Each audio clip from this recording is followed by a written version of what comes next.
नमस्कार, फिर पैसा बोलता है, मैं आपका स्वागत है, मैं आनंद श्रीनिवासन। आज गोल्ड बिल्कुल फ्लैट है और इसीलिए फ्लैट है क्योंकि रुपया गिर गया। रुपया जब मैं देख रहा था 95 रुपया 20 पैसा 95.20, कल क्लोजिंग लो थी 94.84। सो साहब शतक मारेंगे और शतक तो नीचे है, 125 लक्ष्य है। क्या ये जल्दी होएगा? नहीं, थोड़ा-थोड़ा, तड़प-तड़प के होगा। इस नतीजे के हाथ हमारे कंप्यूटर साइंस इंजीनियर बाबू के हाथ में है। अगर आपकी जो भारत की पूँजी है डॉलर्स, वो उसे वेस्ट करते रहेंगे, तो 1-2 महीना रह सकता है और 20-30 बिलियन डॉलर का नुकसान हो सकता है आरबीआई को, देश की फॉरेन एक्सचेंज रिज़र्व से। अगर वो मार्केट को छोड़ देते हैं, तो 15-20 दिन में ही शतक लग जाएगा। क्योंकि भारत की जो अर्थव्यवस्था है, वो बहुत नाजुक स्थिति से गुज़र रही है। भारत का सबसे बड़ा एक्सपोर्ट आईटी सर्विसेज है, वो जूझ रही है। एक अमेरिका में स्लोडाउन है, ग्लोबली स्लोडाउन है, वार के कारण स्लोडाउन और तेज़ी हो गई है। और दूसरी बात है एआई। एआई से लोग को कम करने के लिए कंपनियां अमेरिका में बोल रहे हैं। जिस प्रोजेक्ट में 200 लोग काम करते थे, आज उस प्रोजेक्ट में सिर्फ 50 लोग काम कर रहे हैं। इसका इफेक्ट पुणे, बैंगलोर और हैदराबाद की रियल एस्टेट मार्केट पर लग गई है। ब्लूमबर्ग मैंने एक आर्टिकल पढ़ी जो एंडी मुखर्जी ने लिखी थी। उन्होंने कहा है कि बैंगलोर, पुणे, हैदराबाद में रियल एस्टेट की दामें गिरना शुरू कर दी है। इसका मतलब ये है कि जो आईटी की जो स्लोडाउन से इफेक्ट आ रही है, वो स्प्रेड हो रही है। तो ये इकॉनमी के लिए अच्छी नहीं है और भारत की कंजम्पशन के लिए अच्छी नहीं है। इसीलिए डॉलर्स नहीं आ रहे हैं, डॉलर प्रेशर में है। जो ट्रेडिशनल एक्सपोर्ट्स हैं, वो दुबई पोर्ट के थ्रू जाते थे। अब ये स्ट्रेट ऑफ होर्मुज़ बंद होने से हमारा इंडस्ट्रियल एक्सपोर्ट्स, कंज्यूमर एक्सपोर्ट्स, ये सब तड़प रहे हैं। लेकिन हमें तो इम्पोर्ट्स चाहिए तो चाहिए। लोगों को सोना चाहिए, लोगों को क्रूड ऑयल चाहिए, तो इसलिए हम इम्पोर्ट्स को कम नहीं कर पा रहे हैं। इसका प्रेशर सीधा रुपया पे आ रही है। फर्टिलाइज़र का दाम दुगना हो गया है, जो सब्सिडी देना है गवर्नमेंट उसे वो बढ़ गया है। ये भारत की फिस्कल डेफिसिट को अफेक्ट करेगी, गवर्नमेंट की बोरोइंग को अफेक्ट करेगी, रुपया पे प्रेशर डालेगी और इसके कारण मुद्रास्फीति भी, इन्फ्लेशन भी इंक्रीज होगी। आरबीआई कितना जल्दी इंटरेस्ट रेट ऊपर करती है, उतना बेहतर है। अगर आरबीआई वेट करती है, तो इन्फ्लेशन पकड़ ले लेगी।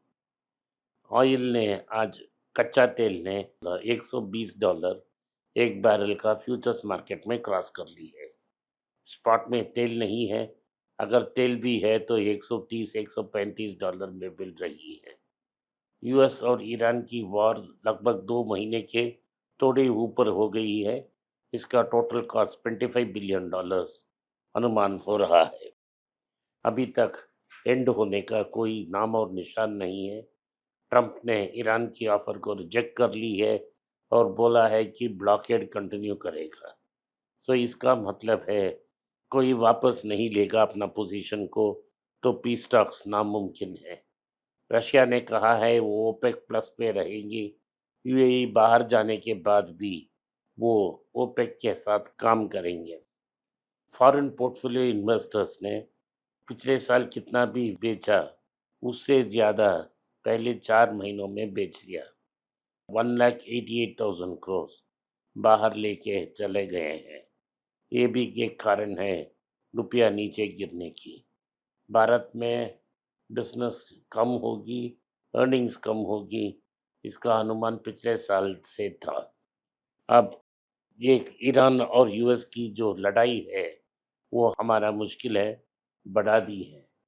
इसीलिए आज स्टॉक मार्केट ने 360 पॉइंट नीचे आ गई है। ये एक सिर्फ ट्रेलर है, पिक्चर अभी बाकी है। मैंने बोला था कि 2 दिन से जब मार्केट ऊपर जा रहा था, जल्द ही जल्द मार्केट नीचे आ जाएगा। अब तो मार्केट नीचे आ गया है। लेकिन जो लोग हमें फॉलो कर रहे हैं उनके लिए एक बड़ा खुशखबरी है। 2-3 साल पहले जब बाढ़ का फेलियर हो गया, उसी समय आप लोगों को गूगल कंसिडर करने का सुझाव दिया था। जिन लोगों ने गूगल को 90 से 110 तक कंसिडर किया, 75 से 80 रुपया तक दाम में किया था डॉलर। आज डॉलर 95 हो गया और गूगल का दाम 375 तक हो गया। गूगल ऐसा पहला कंपनी बन गया जो एआई को ठीक तरह से मोनेटाइज कर पाया रहा है। सो ये मोनेटाइजेशन गूगल में सक्सेसफुली हो रहा है। अभी तक एंटरप्राइज में माइक्रोसॉफ्ट को उतना सक्सेस नहीं मिला, लेकिन जब एंटरप्राइज आईटी में जाएगा, एआई को इस्तेमाल करेगा, तब माइक्रोसॉफ्ट का अच्छा परफॉर्मेंस हो सकता है। इंटरनेशनल मार्केट में कल गोल्ड गिरा था, लेकिन जब मैं बात कर रहा था, बात करने के लिए तैयार हो रहा था, गोल्ड का प्राइस ऊपर उठ गया है और रिबाउंड हो गया है। तो इससे हमें आश्वासन मिलती है, गोल्ड फिर से 14,000 पार कर लेगी। आईटीसी, गॉड्रे फिलिप्स दोनों रैली हो रहे हैं क्योंकि उन्होंने सिगरेट्स का प्राइस 17% तक इंक्रीज किया। इसका मतलब क्या है? इसका मतलब है आईटीसी का सेल्स कम आएगा, गॉडफ्रे फिलिप्स का सेल्स कम आएगा और चाइनीज सिगरेट का सेल्स बढ़ेगा। मैडम तो चाइना को मदद करने के लिए कुछ भी कर सकती हैं, तो उन्हें इधर एक्साइज ड्यूटी और कस्टम्स बढ़ा दी। इससे क्या होता है कि जो चाइनीज सिगरेट स्मगल्ड आते हैं वो बहुत चीप है। अगर आपको यकीन नहीं आता, आप पास की चाय की दुकान में जाएं और पूछें कि गॉडफ्रे फिलिप्स का सिगरेट का दाम का क्या है, बीएसटी का दाम क्या है, आईटीसी सिगरेट्स का दाम क्या है और चाइनीज सिगरेट का दाम क्या है, तो आपको पता लग जाएगा कि चाइनीज सिगरेट्स बहुत कम रेट पे मिल रही है। तो चाइना का सिगरेट ही लोग पिएंगे और चाइना का सिगरेट अच्छा करेगा।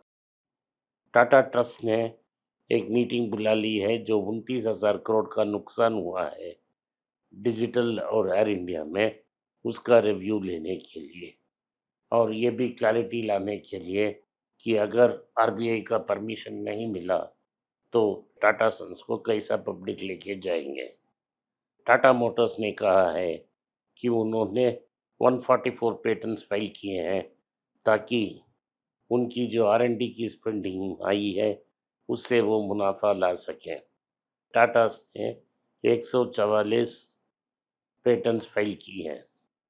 डॉक्टर रेड्डी को कनाडा में परमिशन मिल गई है सेमीग्लूटाइड की मार्केटिंग के लिए। उसी समय सन ने अनाउंस किया है ऑरकडॉन को सन फार्मा में इंटीग्रेट करने के लिए एक इंटरनल टीम उन्होंने फॉर्म कर ली है और ये टीम उनके साथ काम करेगी। आज मार्केट गिरी है, 370 पॉइंट नीचे है। अगर आपको कंसिडर करना है तो हमारा पटाखे लिस्ट को देखें, एक दो चाय पानी की रेंज में कंसिडर करें क्योंकि मार्केट और नीचे जाने का संभावना है। तो आज के लिए इतना ही। आपने इस पॉडकास्ट को सुना, इसके लिए मैं आपका आभारी हूँ। हो सके तो वीडियो को लाइक कीजिए, चैनल को सब्सक्राइब कीजिए और बेल नोटिफिकेशन दबाएं। इस वीडियो को अपने दोस्त और रिश्तेदार के पास भेजें और उन्हें देखने की आग्रह करें। नमस्कार, धन्यवाद, जय हिंद। अगर आप मुझसे संपर्क करना चाहते हैं, नीचे दिए गए ईमेल में मेल भेजें। मेरी टीम आपके साथ संपर्क करेगी और मदद भी करेगी।